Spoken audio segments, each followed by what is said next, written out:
Ya, pasti ada aja timbilan deh. Sekelihatannya memang ya cuman begitu aja. Ada mentil kan gitu ya. Nah, tapi kalau mentil dibiarin mentul. Kalau mentul dibiarin mentol kan gitu ya. Habis itu mendol.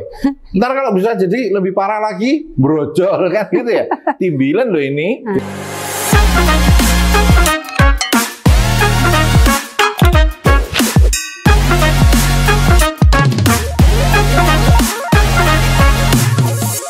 Assalamualaikum warahmatullahi wabarakatuh, Sobat MMC. Welcome back to Tanya Dokter. Tanya-tanya seputar kesehatan bersama dokter kita. Bersama saya, Iin, untuk host kali ini. Hari ini kita kedatangan seorang pakar kesehatan di bidang mata yang membuat saya deg-degan. Ya, saya merasa terintimidasi hari ini. Beliau adalah Dr. Armanto Sidohutomo, spesialis mata, spesialis di bidang trauma mata. Apa kabar Dr. Armanto? Alhamdulillah sehat dan baik-baik saja. Matur nuwun. Alhamdulillah. Beliau sudah melanglang buana ya. Sudah melanglang buana di dunia perumah sakitan di Jawa Timur khususnya ya dokter ya. Oke. Silakan Dokter Armanto, mungkin disapa-sapa dulu Sobat MMC kita. Terima kasih Bu Iin. Assalamualaikum warahmatullahi wabarakatuh. Hai Sobat MMC. Senang sekali bisa ketemu lagi sore ini, pagi ini, malam ini, kapanpun di tempat Anda, kami siap menerima. Kalau ada masalah, segera hubungi kita. Kali ini kita akan bicara tentang hal yang kayaknya sepele ya, tapi sangat-sangat mengganggu dan banyak sekali. Amin. Ada saja yang kena, Anda sendiri, keluarga Anda, tetangga, handetolan, kerabat. Tunggu dulu kita ngomong ya. Jangan kemana-mana ya. Oke Sobat, kita lanjut dengan kebetulan ini banyak nih dok. Siap. Tanya-tanya tentang mata nih dok. Oke. Kebetulan nih ada beberapa yang sudah masuk, udah ada beberapa masuk by WA di rumah sakit. Mungkin bisa saya bacakan satu persatu ya dok. Silakan. Ya. Nah, kebetulan ini kita tentang kelopak mata, penyakit kelopak mata ya dok ya, khususnya tentang timbilen atau bintitan orang Jawa bilang, gitu ya dok ya. Siap. Bintitan. Apa sih dok? Apa namanya? Untuk tentang bintitan itu dok, apa sih timbilen di bidang mata? Itu apa sih dok? Terima kasih Bu Iin. Nah Sobat MMC, bener kan? Ada aja, pasti ada aja timbilan deh. Sekelihatannya memang ya cuman begitu aja. Ada mentil kan gitu ya. Nah tapi kalau mentil dibiarin mentul. Kalau mentul dibiarin mentol kan gitu ya. Habis itu mendol. Ntar kalau bisa jadi lebih parah lagi brojol kan gitu ya. Timbilan loh ini. Kita ngomong yang paling simpel nih. Apa itu timbilan kan gitu ya. Timbilan itu secara umum kita definisikan sebagai tumor. Ngeri juga ya. Wih, kok tumor gitu kan? Sebentar, jangan emosi dulu. Bedakan antara tumor dengan kanker. Tumor itu segala macam yang bendol, segala macam yang tumbuh. Itu namanya tumor. Bedanya dengan kanker adalah tumor yang ganas. Jadi sudah jelas ya. Kalau kita bicara tumor berarti segala macam yang bendol. Tapi kalau kanker itu merubah menjadi ganas. Nanti kita akan bicara diskusi lebih lanjut dengan Bu Iin. Tapi yang jelas timbil itu pun tumor loh ya. Jangan dianggap sepele nih. Gitu. Dok, menurut orang-orang tua itu katanya timbilan itu karena suka ngintip ya dok. Wah ini parah ini. Pasal yang salah, ini pasal namanya paradigma salah kan gitu ya. Nggak mungkin lah, masa kita ngintip kemudian timbilan. No, timbilan itu adalah akibat terjadinya kebuntuan pada kelenjar-kelenjar mebum, Sayce, Cross, Wolfring dan segala macam. Allah menciptakan kita begitu sempurnanya di kelopak ini, banyak banget yang namanya kelenjar. Bisa dibayangkan bahwa kelenjar-kelenjar itu prosesnya adalah mengeluarkan cairan. Nah, kalau pada saat dia ngeluarin cairannya itu terbuntu, terhambat dan segala macamnya, akhirnya dia melebar kan gitu ya. Contohnya nih, kalau misalnya kita pakai pelembungan gitu kan. Pelembungan itu kalau dipompa terus dia jadi besar. Sedemikian itulah yang terjadi dengan kelenjar-kelenjar tadi. Kalau kelenjarnya dibuntu, kemudian diberi cairan terus, dia pasti tambah lama tambah besar. Nah, yang bahaya nih, kalau misalnya ada yang ikutan, yang nunut, namanya bakteri. Nah, kan gitu. Berarti penyebabnya apa nih dok kira-kira dok? Sekarang apa sih yang bisa membuntu di saluran itu gitu kan? Sebetulnya sih banyak ya. Kita bahas yang paling sederhana aja lah. Maaf nih, mbak-mbak yang barusan belajar kosmetik nih, mohon maaf nih, kebanyakan bedak misalnya nih. Habis itu pakai maskara, pakai eyeliner apa ya? Eyeliner. Kosmetik gitu kan? Yang lagi belajar MUA, ya kan? Habis itu matanya dikasih begini begitu, maunya bling-bling. Hasilnya mentil-mentil kan gitu ya. Beda nih antara bling-bling. Maunya sih kita mau ngeglow dok nih, nggak bisa gitu kan. Pada mereka yang ada yang riwayat alergi. Artinya apa? Benda-benda yang protein tadi itu akan mengganjal, menutup, membuntu sehingga saluran-salurannya itu tadi akhirnya nutup. Ini yang baru kosmetik ya. Itu bisa nih apa namanya, krim malam nih kan gitu ya, krim malam taruh sini situ gitu kan, bedak-bedak dan segala macem. Habis punya gawe pulang males bersihin gitu kan, biar tetap cantik. Nah, besoknya timbilan, protes sama kita gitu kan, dokter kenapa saya timbilan? Kemarin kemana gitu kan, ternyata punya gawe dan make up tebel nggak dibersihin. Itu yang paling sederhana nih, salah satunya protein asing yang membuntu. Nah, yang lain lagi misalnya nih, kebanyakan kuning telur, coklat, keju, MSG, tahu nggak MSG ya? Vetsin tuh, micin, nah kan? Generasi micin ini kan sukanya micin banyak gitu kan. Crackers dan segala macam itu. Habis itu ada infeksi, ada alergi. Misalnya dalam situasi yang kita jalan-jalan kemudian ke pantai misalnya. Di pantai kita mandi gitu kan. Nah, itu airnya kotor, kolam renang lah, apa saja lah. Kemudian masuklah bahan-bahan yang membuntu di sana. Bisa dari tangan kita nih, misalnya kita habis pegang sesuatu yang kotor, kita ucek-ucek, ya nempel di sana, buntuin. Kalau udah buntu, bermasalah dia. Habis itu produksinya nggak bisa keluar, ya akhirnya melembung lah. Nah, kalau sudah melembung, mau infeksi lah, bakteri, mau jamur, mau apa sajalah yang membuntu di sana, akhirnya terjadilah timbilan. Nah, jadi untuk kosmetik salah satunya dok tadi seperti yang disampaikan, salah satunya kosmetik. Ini berarti kita sebagai seorang perempuan ya dok, tapi sekarang tidak hanya perempuan dok yang pakai kosmetik. Gitu ya.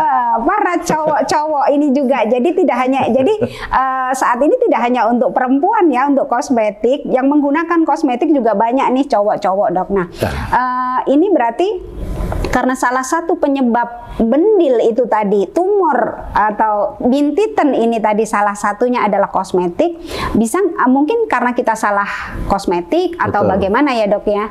Betul. Jadi gini, sebetulnya kalau Anda sudah menemukan satu kosmetik yang tertentu yang sudah nyaman, jangan melihat, waduh nggak keren ya, ini mereknya si A lah, si B lah. Jangan, tapi pilihlah kosmetik yang memang udah cocok. Sebagai faktor eksternal, kan faktornya ada eksternal, ada internal. Faktor eksternal tadi itu kan dari luar, kosmetik lah, kondisi alam lah, panas, dingin, apa segala macam, kotoran-kotoran. Kalau ada lagi faktor internal, yang makanan dan sebagainya. Kalau faktor eksternalnya udah bisa diatur, jangan sampai terus, ini yang paling sering terjadi nih.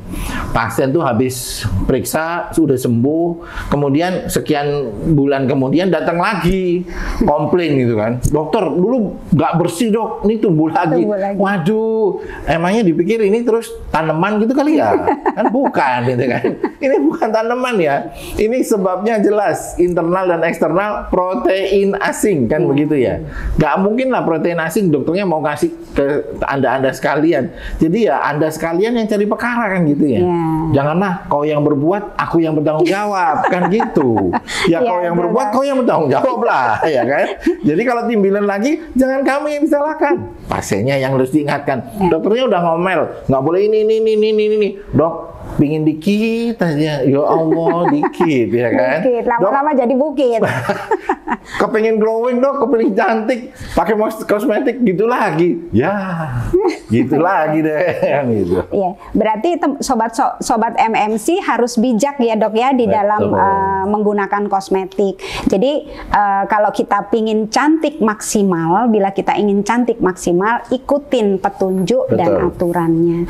Jadi jangan sampai kita mengesampingkan hal-hal yang akan menimbulkan dampak yang kurang baik untuk tubuh kita. Janganlah kamu cantik cuman 4 jam. Nah, Kan cantiknya 4 jam. Besoknya timbil itu keluarlah jerawat lah dan segala macamnya, jeleknya berapa bulan coba? Betul, Kan begitu ya. Kalau bisa kan cantik selamanya, Oke. apalagi cantik jiwa raganya. Amin amin amin amin. Nah, begini terus ini dok, itu kan tadi sudah karena dari kosmetik salah satunya tadi ya, dari kosmetik, dari makanan. Betul. Kemudian apabila ini sudah terjadi bintitan ini tadi, penanganannya bagaimana dok? Boleh nggak kan kalau kita orang Jawa bilang udunen ya dok? Iya. Nah, boleh nggak disudet itu dok? Pakai apa? Nyudetnya? Disudet sendiri. Main, bentar. Ini keren nih kan. Disudet sendiri. Kayaknya asik juga ya. Kita pembahasannya nanti pelan-pelan satu-satu deh. Oke. Sekarang kita bahas tentang fase-fasenya timbilan. Timbilan punya fase loh. Keren banget timbilan ini kan. Fase pertama itu adalah fase pembengkakan, peradangan. Jadi dia merah, kemeng, terasa bengkak. Kalau nunduk terasa tambah sakit, cekot-cekot dan segala macem. Radangnya kelihatan banget lah, mengganggu sekali gitu kan. Nah ini namanya fase peradangan. Kalau pada fase ini dilakukan tindakan sudet atau insisi, yang keluar cuma darah doangan. Nah ini kalau istilah kita nih belum waktunya disudet. Yeah. Biasanya kita berikan obat-obatan dikompres. Yeah. Tujuannya kompres ini pakai air hangat, bukan air panas ya, sobat MMC. Banyak yang datang lagi, dok maaf habis dikompres dengan air panas, Meloncat. kemudian kelompaknya tambah bengkak, tambah. Dan dulu salah ya, hangat. Karena fungsi daripada kompres air hangat itu melebarkan pembuluh-pembuluh darah sehingga yang radang tadi, yang bengkak tadi, yang tersumbat tadi terbuka. Kalau dia terbuka, diserap kembali semua sel-selnya hilanglah, sembuh. Kita harapannya kan begitu. Apa itu yang disebut dengan kompres hangat? Pakai air biasa. Air mengalir keran itu bisa ya dok ya? Boleh, tapi diangetin dikit, Diangetin dikit. kemudian ditaruh di plastik Iya. atau di handuk atau di apa aja lah, sapu tangan dan sebagainya, yang kemudian selama 5 menit ditempelkan, merem ya, jangan melek. Merem, ditempelin gini, tunggu aja 5 menit. Berapa kali? Sesering Anda ingat lah. Tapi prinsipnya adalah seperti itu. Kemudian diberikan obat-obatan antibiotik, diberikan obat-obatan anti nyeri dan anti alergi.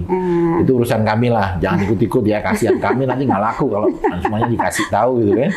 Terus yang penting juga diperhatikan bahwa pada fase ini kalau dipencet-pencet pecah, nah ini resikonya nih, infeksinya masih ada di dalam, dia bukannya malah tambah sembuh, tapi dia akan semakin menyebar ke yang lain.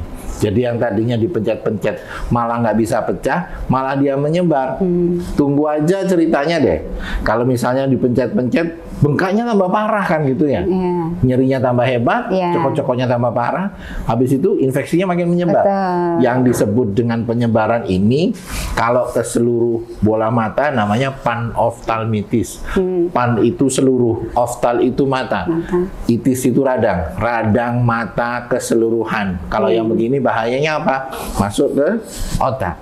Di sanalah bisa timbul terjadi meningitis dan segala macamnya. Jangan sampai terjadi ya, sobat MMC. Jangan diutik-utik, jangan diutek, diumek, diusrek, diucek. Nah, serahkan kami aja deh. Ya, jadi jangan menyepelekan arti bintitan ya, sobat Betul. MMC, karena itu tadi dampaknya sangat sangat luar biasa sekali, bisa tadi seperti yang penanganan. dijelaskan ya. Apalagi kita suka sudet-sudet. Kadang jerawat aja dok, kita sudet-sudet sendiri. Nah, itu akhirnya kan bisa luas. Nah, itu seperti itu ya sobat Sebentar, MMC. kalau nyudetnya pakai linggis, karuan deh. langsung sak matanya habis gitu kan. Tapi kalau yang bikin efeknya apa sih? Anda memakai bahan-bahan yang tidak steril, yang tidak bersih, dan itu bahan-bahan yang Anda pakai misalnya nih, pakai apa namanya? Jepit rambut, ya, pakai peniti dok, ya, kan yang begitu ya, jarum, tajam, garpu kali ya. Nah itu sebenarnya itu nggak steril, itu yang bahayanya adalah yang sudah ininya udah parah, dikasih lagi sesuatu dari yang luar yang lebih parah lagi gitu kan. Ini yang sering terjadi, ini berbahaya sekali dan bisa infeksinya melebar kemana-mana. Jadi kecuali kalau sudah masuk kepada stadium yang namanya supurasi. Tadi kan stadium pertama beradang-radang, stadium keduanya adalah bernanah. Nah kalau stadium kedua ini bernanah, maka pada saat inilah biasanya dilakukan tindakan insisi. Kita mau ngeluarin nanah. Sakit nggak dok itu dok? Oh enggak lah, kita kok. Ya kan, kalau sakit nggak laku lah. Ya, yang penting daripada ini adalah bagaimana yang berbahaya. Nanah itu apa sih? Itu adalah timbunan dari sel-sel radang dan sel-sel bakteri yang sudah dibunuh, kemudian dia numpuk-numpuk. Bahayanya apa? Karena ada yang masih hidup, ada yang sudah mati. Yang hidup ini yang bahaya. Dan itu harus dikeluarin kan gitu ya. Dan dia sendiri sulit sekali untuk diserap.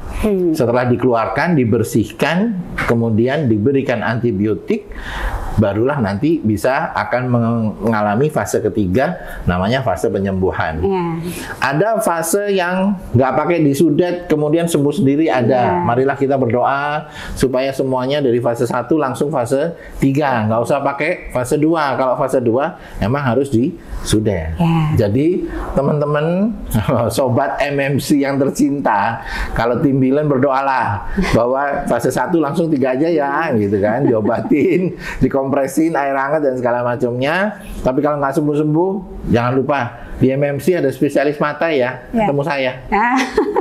Jadi kalau sudah fase ketiga ya dok ya, baru disudet tadi istilahnya, insisi. Fase kedua yang di fase kedua. Ya. Fase ketiga udah selesai. Sudah selesai. Berarti di fase kedua ini tadi akan dilakukan insisi oleh dokter. Dok, bisa nggak diinikan? Karena saya yakin sobat MMC ini tidak semuanya mungkin paham insisi itu apa sih dok gitu. Apa mungkin disikat atau mungkin disudet? Prinsip dari insisi itu adalah membuat luka sedikit aja gitu kan, kurang lebih sekitar 4 atau 5 mili. Fungsinya cuma satu kok, ngeluarin nanah. Kita ini sopan banget gitu kan, lukanya dikit-dikit aja lah. Kemudian kita usahakan lukanya dari dalam, kan dari dalam kelopak matanya, bukan dari luarnya. Kalau di luarnya kan, jadi nggak membekas ya dok ya? Kami tidak suka menimbulkan mantan-mantan yang membekas di hatinya gitu kan. Janganlah. Kita berusaha supaya tetap orangnya secantik mungkin dan seganteng mungkin. Oke. Luar biasa dokter. Nah, satu lagi nih dok. Tadi sudah disampaikan sih di depan, apa bisa tumbuh lagi? Nah, sobat MMC, bayangin aja nih. Tadi kan udah jelas sebabnya. Sebabnya adalah internal dan eksternal protein-protein asing atau segala macam yang menyebabkan timbulnya penyumbatan. Apakah dari dokternya? Ya mungkin dokternya berdoa ya, biar pasiennya banyak gitu ya. Tapi kan doa saja tidak bisa menyebabkan terjadinya penyumbatan. Penyumbatannya pasti dari sobat MMC sendiri. Cobalah, misalnya udah tahu, dok, saya ini kalau makan telur kuningnya lebih dari 2 sehari terus jadi kayak begini. Ya jangan makan kuning telur lagi kan gitu ya.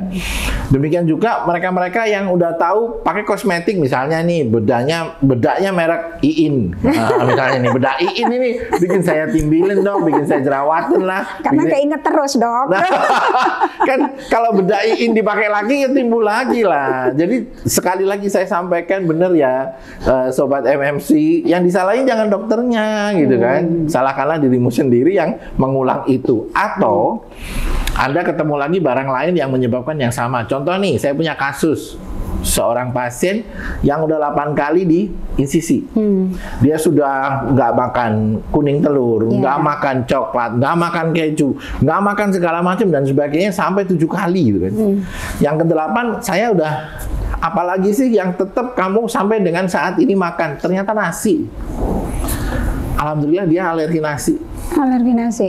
Ya. Makannya apa terus dok? Sekarang kentang. Kentang. Jadi si anak ini remaja putri usia 14 tahun dalam 1 tahun itu 8 kali sudah dibersihkan dari segala macam protein-protein, nggak bisa. Apalagi gitu kan. Terakhir saya suruh untuk diet nggak pakai nasi. Aman. Berarti salah satu pencegahannya itu ya dok ya, misalnya kita tadi sudah bintitan, Betul. sudah diinsisi, pencegahannya Cari barang alerginya apa? cari Namanya penyebabnya. alergen. Oh, Ya. berarti cari penyebabnya ya dok. Betul. ya. Kira-kira yang nyebabin apa? Misalnya nih, ketemu sama dokternya kok makin banyak timbilan. Kali-kali saya penyebabnya gitu kan, dokter Armanto sebagai Iya. alergen. Iya. Kan begitu ya. Nah itu kan maunya datang terus ke dokter Amin. Armanto. Kalau ketemu saya seneng aja sih. Nah, alergi-alergi seperti ini yang harus dicari. Biasanya sih pasien tuh nggak cuma di satu tempat. Ada di tempat lain. Ada contoh nih. Kalau dia sering alergi, biasanya sering jerawatan. Ya. Kemudian sering pilek. Kemudian di ininya sering terjadi rash, apa merah-merah dan segala macam. Jadi Ruam-ruam gitu ya. alergi itu di mana-mana gitu kan. Nah, infeksi itu yang nunut. Nih bahayanya nih. Ada alergi, kemudian terjadi inflamasi. Baru sesudah itu setelah bengkak semua dan segala macam, ini yang ada nunut-nunut ini kan, infeksi namanya. Ada Staphylococcus, ada Streptococcus, Moraxella. Ini namanya kayak cewek-cewek cantik gitu ya. Tapi ini gawat ya, ini bakteri, ini namanya bakteri. Ini yang bikin masalah itu kan, infeksi kemana-mana dan segala macamnya. So, sobat MMC, nama-nama yang cantik tadi ini adalah pembonceng-pembonceng yang berbahaya. Jadi tolong jaga. Ini pasti ada hubungannya dengan higiene sanitasi ya, kebersihan Anda sendiri. Jadi sering-seringlah Anda membersihkan seluruh tubuh Anda, gitu kan? Tapi Sering jangan mandi ya dok ya? Hah? Sering mandi ya? Iyalah. Tapi mandinya jangan cuma begituan doang, maksudnya dibersihin pakai Ya. sabun, Ya. kemudian segala macam ya kan. Tidak berarti bahwa matanya harus disikat loh. Nanti matanya, saya mau sabunin mata saya, jangan ya. Cuci Sobat- mata itu dok. Oh, cuci mata. Oke. Baik, Masya Allah luar biasa sekali. Nah, tadi tips untuk mencegah tadi sudah disampaikan Dokter Armanto terkait bintitan atau timbilen, ya timbilen tadi sampai yang terakhir tadi saya yakin sobat MMC pasti saat ini sudah bertambah pengetahuannya. Masya Allah luar biasa sekali Dokter Armanto. Terima kasih banyak untuk ilmunya hari ini. Saya yakin sobat MMC kita jauh lebih paham tentang mata dan mudah-mudahan sobat MMC tidak ada yang mensudet-sudet lagi dok. Amin. Sudah ada yang mensudet-sudet lagi dan teman-teman atau sobat MMC yang paham tentang alergi, tentang dirinya sendiri, kemudian tentang bagaimana mencegah tidak terjadi bintitan itu tadi. Mudah-mudahan dengan apa yang sudah dijelaskan oleh dokter kita hari ini menjadi Berkah dan manfaat untuk kita semuanya. Sampai Amin. ketemu ya. di Rumah Semangat Sakit dan MMC. sehat selalu, Dokter Assalamualaikum Armanto. warahmatullahi wabarakatuh. Oke guys, thank you.